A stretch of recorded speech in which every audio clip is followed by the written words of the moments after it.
Washington, D.C. The presence of the National Guard in the nation's capital has intensified tensions across the country as former President Donald Trump signals he may deploy federal troops to cities like Chicago and Baltimore. The move comes amid growing unrest, protests, and heightened political division, raising fears of a deeper confrontation between the federal government and local authorities.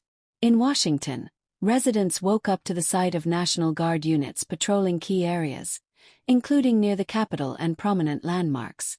Soldiers in full tactical gear, armed and visibly stationed along strategic points, were deployed to maintain order and protect federal property, according to officials.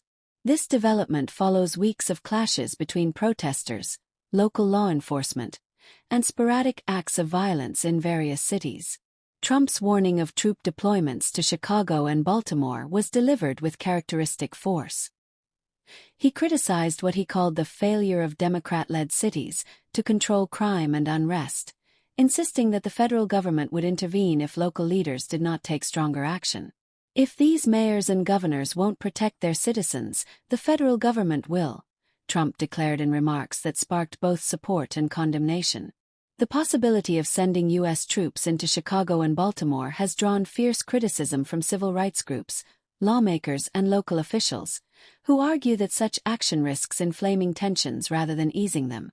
Baltimore Mayor Brandon Scott said in a statement, "What our communities need are investments in jobs, education, and justice, not federal troops patrolling our streets." Similarly, leaders in Chicago expressed concern that military involvement could escalate confrontations between citizens and authorities. Supporters of Trump's stance, however, argue that decisive measures are necessary. Conservative commentators and allies have pointed to rising violent crime rates and unrest in major cities as justification for federal intervention. Americans deserve safety and security, and if local leaders can't deliver it, then the president must step in, one Republican strategist said. Legal experts note that Trump's threat raises constitutional questions about the limits of presidential power.